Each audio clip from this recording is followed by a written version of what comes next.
I bring those up because people say, hey, we're having all these storied IPOs. Is this the beginning or the end? And if you go back to the late 90s, those two companies were the premier companies, and they IPO'd in 1998. We didn't hit the peak until early 2000, and so I think there's still plenty of room to run. What do you make of this SpaceX IPO? Not the deal per se, but just kind of what it means to have a massive, massive deal come into the marketplace, which, I mean, the valuation, I guess you have to set aside. What does it tell you about the markets? It tells you the markets are very, very healthy. And what we're seeing across the capital markets is there's still, I think there's still too many dollars chasing too few assets. If you look in the credit markets, that appears to be true.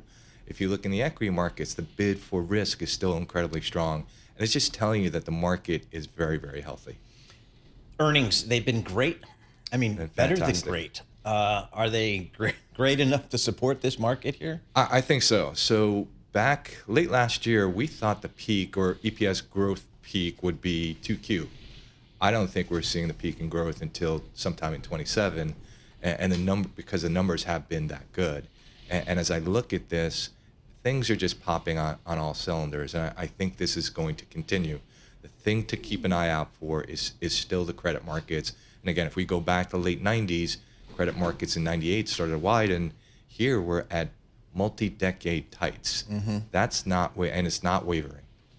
I look at the pullback Friday, and I put up log exponential moving averages. I got my own formula. Yeah. And this phrase, we came back to support. Translate that phrase from your mortals. So back to support just means that we've gotten a little bit, in simple terms, we got a little bit ahead of ourselves.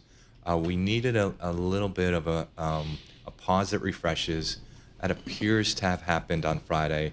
Could we have some more this week? Sure, certainly. Obviously, futures are up today on some good news from the president and from Iran. But, equities just don't, and we were talking about this for a while, equities just don't always go up and to the right. You need to pause, you need to pull back, you need to reset, and that's what we did last week.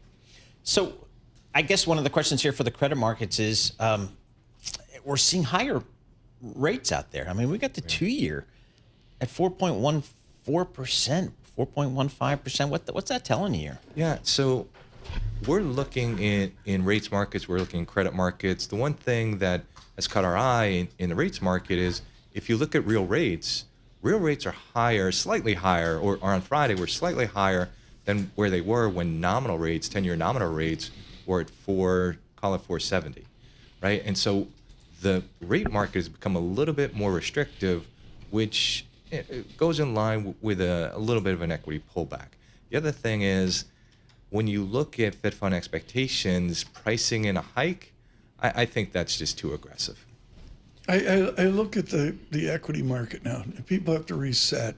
And the people that have to most reset are the people that have missed the fun and games. 1 year, fun and games, 2 years, 3 years. It becomes additive. What does CIBC say to people that said, I didn't climb on board for this reason or that.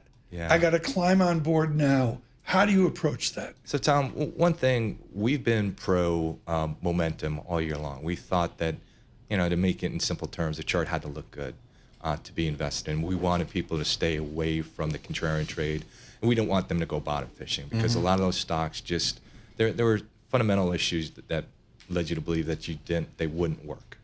We're still of that ilk, and what we're telling people is, hey, you can find good opportunities, you can find good risk rewards across the board in utilities, in staples, in technology, in industrials. And so just look for those good risk rewards